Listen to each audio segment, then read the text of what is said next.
Hello, Ray Phoenix here. Welcome to Let's Play Star Wars Battlefront 2 Part 9. This time around, we're on the planet Hoth, where we just found the Rebel stronghold, and now we're gonna go and destroy the Rebel base. They only give us 35 troops to do this, because our Empire is severely ill-equipped. And these Rebels have like thousands and thousands of infinite number of soldiers. They can only be clones, or like South, they're gonna get thousands and thousands of soldiers. And the planet Hoth, there has a big advantage that's mostly all covered in whiteout.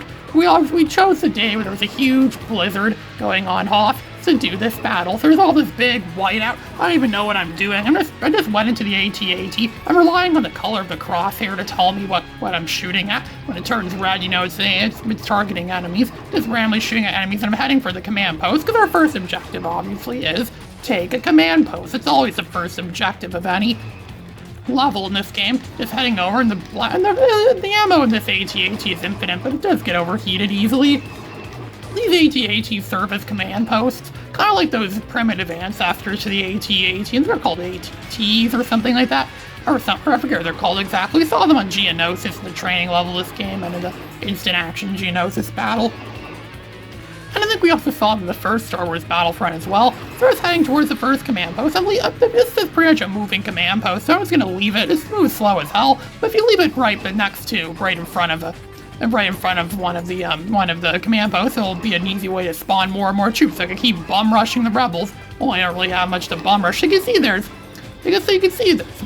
some like ammo there, or some what do you call that stuff? There's containers there. They're also keeping some cargo there, stuff like that. So you have to find the command post. There it is. Just stand by it, and just blast at any Rebels that come our way. Rebels wear white suits, so it's really easy for them to blend in, and we wear white suits too, so we're all kind of blended in. Everything in this level is frickin' white. It looks like a whiteout. Like I said, a complete total whiteout. Like someone just took the Battle of Hoth and poured Mountain Dew whiteout over the entire thing. So it looks all white. It's whiter than Chris Chan's underwear. It's whiter than Snow White. It's whiter than any kind of snow you could ever see in real life. It's whiter than, it's just so damn white. It's just so damn white. They probably don't have any fog lamps or blizzard lights or anything like that to navigate for all this. It's just freaking white. This still looks a lot better than it was when I tried playing this in the emulator. I've been figured out by now. I had to film the screen for this one because my emulator wouldn't play the last level properly, because the last level would be rigged, it would freeze a lot, and it was also, as I said, it was rigged, so it's impossible to win. When I tried playing this on my PCSX2 emulator, and understand the emulator, it gave me psychedelic textures too, that were quite nightmare-inducing as well. So that's why I'm playing it on the actual system, where you're guaranteed to win, where it's not like you're going against frickin' Mickey Mouse or something like that. Well, we clearly were recruited by Mickey Mouse, but I mean, it seems less like that in the console version. The AI doesn't seem as broken when you play this on the home console, on the emulator it does. I've seen other games do that before too, where supposedly the AI can break, like the emulator doesn't know how to handle AI. So a lot of the time AI would either be rigged, or so the AI would be rigged a lot of the time, or the AI would be Or the AI, sometimes it's discovery. Like, most of the time in this game, it's actually pretty easy to win a lot of the time in this game. The AI is dumb. Like, Star Wars Battlefront 2 is known for having a dumb AI. It's one of the biggest flaws in this game. This game only works best if you're playing it with someone, like with some people or something. That's when this game plays best. Better play as a two-player game. I remember watching this on a TV show some time ago, where they actually talked about the release of this game. It's like, imagine owning every Star Wars action figure ever, and bring it all into one battleground, one playset battleground, and just having it all come together and kablam with each other, destroy all of each other kind of thing. And it does get boring quickly. It's really easy to win. There's barely any challenge at all. The emulator did give it some challenge, but I'll admit, it is a lot easier to play this on a home console, as you can see what I'm doing right here. Just took out that Rebel right there. We have to take another command post. I have to move the AT-AT close to it. There's a time limit for this level too. We only have a little over 16 minutes to do this entire level. The Battle of Hoth is yet another level constantly covered in the Star Wars games. There was a bonus level in the original Rogue Squadron. It was also, what else was it? It was also in Rogue Squadron 2. There was a third level of Rogue Squadron 2. There was another version of it, Rogue Squadron 3. It was in the original Star Wars Battlefront. It was the first level of Star Wars Shadows of the Empire. It was in LEGO Star Wars 2, of course. That game's based on the original trilogy, but almost every Star Wars game ever made was based on the Battle of Hoth. Heck, the first Star Wars video game ever made was set during the Battle of Hoth. I'm talking about the Empire Strikes Back video game for the Atari 2600. It's one of my favorite Star Wars games ever, and it's also one of my favorite Atari 2600 games. It really is like one of the greatest, like one of the absolute greatest what the Atari 2600 was capable of. Sure, it's a ripoff of Defender. What do you expect? It's Atari 2600, the system that was barely capable of doing anything. So any like thing is kind of, I mean, I still think it's a pretty fun game. It's more fun than a lot of other games that come out today. So it's going to go and target that shield generator thing out there in the far off distance. It's kind of hard to see it. I'm only relying on the crosshair to tell me where it is. And once I get close to it, I have to give it a few shots and we can destroy the shield generator. The shield generator is kind of like the boss of this level, if that makes any sense. It's not even the final boss. There was another lost opportunity in this game. They could have given this game a final boss, like maybe Darth Vader to go against Luke Skywalker. But then again, Luke Skywalker never canonically faced off with Darth Vader until later in this movie, so maybe that's why they didn't do that. But it seems kind of like a lost opportunity. Maybe they made Han Solo a boss or something like that. It seems like a lost opportunity on this, ever lost opportunity in this game's part. So you have to take over the Rebel hangar right now. I'm just heading towards it. At least the map actually works in this level, because there's barely any intricate mazes or intricate anything in this level. But it's really easy to navigate around and go near something or find it on the map. The map actually works pretty good in this level. It's probably the level the maps work the best in. The map is mostly useless in this game, but this level it's actually not useless. It actually is pretty good at telling us where to go right now. So I'm making this slow AT-AT, just, head over there. You might want to go get a coffee while we wait for this, because this AT-AT is, pathetically slow. I think even I went to get a drink a few times during this thing. It's kind of time around to crack open an iced tea and sit back and just watch the AT-AT navigate itself through the extreme whiteout on the screen. I think I got a shot down at the snow speeders. Snow speeders are actually pretty good at taking down, when the AI controls them, snow speeders are actually pretty good at taking down the AT-ATs. They have to use a tow cable, and they can easily destroy AT-ATs.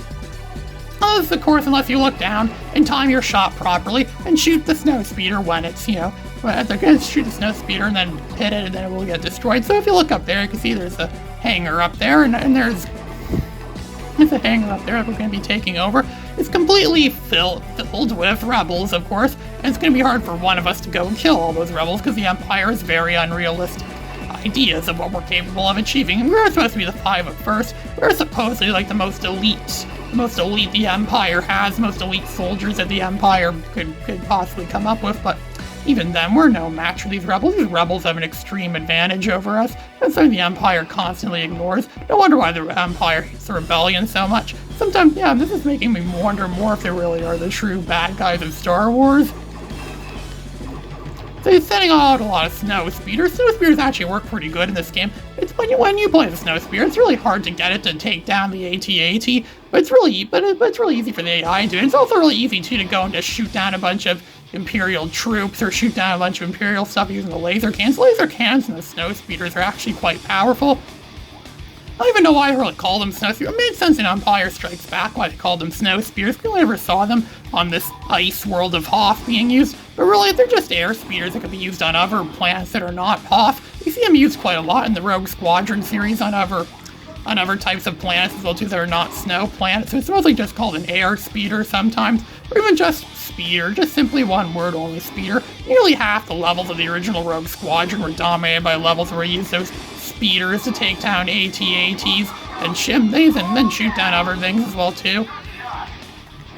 And so of course there's going to be a lot of rebels, and here I think we have the award rifle right now. Eventually the award rifle just becomes a permanent award that you get, so you can just use it as often as you want once you achieve a certain rank, I think, or a certain kill count. I don't see any ammo, or I don't think there's any ammo, right? Maybe there was an ammo droid there, but I accidentally shot it down when I was just shooting. It's hard to see anything. What do you expect? It's impossible to see anything in this level. This level pretty much is just shooting, taking blind shots into a void. This level looks like an endless void. This level felt like an endless void whenever I played for this level. Well, because of how much, because it's so large and wide open, and yet there's so little in it too, so it does feel like a major void. And our time is running out. We only have a little over 11 minutes left. We just want to stop the rebels where they escape. We just want to kill absolutely every rebel ever, especially Han Solo. He deserves to get killed for what he's done to us, and we have to pretty much kill all the rebels and that or capture them. I don't know if they want us captured. We'll probably kill them, considering we're the Empire. We always kill rebels when we capture them. We don't like taking prisoners. At least we don't want. They just want us to think we take over prisoners. There's a rebel soldier right there. It's going to be some more rebels taking us out. There, objective completed. And look, we can now play as Darth Vader. Oh yeah, let's play as everyone's favorite gimpy villain again, Darth Vader, and his plain pink lightsaber, his signature iconic pink lightsaber. Remember one time a long time ago I watched Empire Strikes Back on TV. Some TV channel used to air all the Star Wars movies on Christmas Day or Christmas Eve, and I remember seeing Darth Vader's lightsaber appear, and it was pink. It just looked like a pink beam of light. And I said, oh yeah, I totally remember Darth Vader having a pink lightsaber. I totally remember the Battle of Hoth looking like this as well too. This is just like how it was when I first watched Empire Strikes back in 1908. This is what it would have looked like. It was all white out and all filled with what looks like nothingness. There's actually better visibility in these caves. That's probably because the blizzard outside isn't really going to these snow caves, these caverns we're going for right now. We're just taking out these rebel troops. They're not just walking through all of them, just slashing on them, going freaking Samurai Jack on them, and just murdering all these rebels. Look, I already have 83 kills already. 85 kills now. I just killed...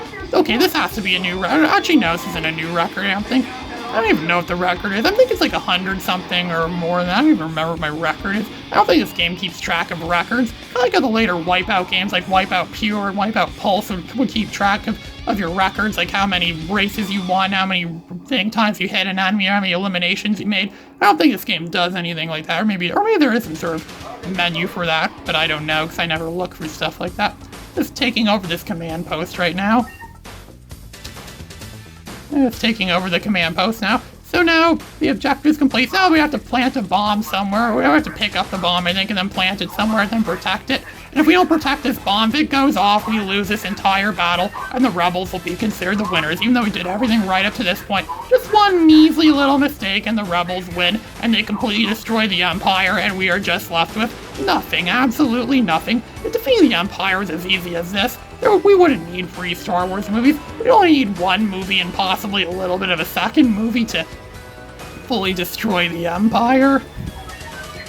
There, I think we placed it in place now, so you just have to go in and then defend it right now. Just walk around here, just roam around as Darth Vader, and just slash down rebels. It actually works pretty well. I think it was just the emulator that made him so gimpy in that other level. It actually seems to work pretty well in this level, actually. We just run around and slash down enemies and fight and kill them like hack and slash. It looks like a hack and slash type of game. It just plays all like those Jedi Knight games. And of course, Darth Vader's gonna lose anyways because he's such a wimp. Darth Vader is the biggest wimp in Star Wars. Looks like all the command posts are ours. In theory, the rebels shouldn't be able to spawn anymore because once all the command posts are gone, then you can't spawn any new.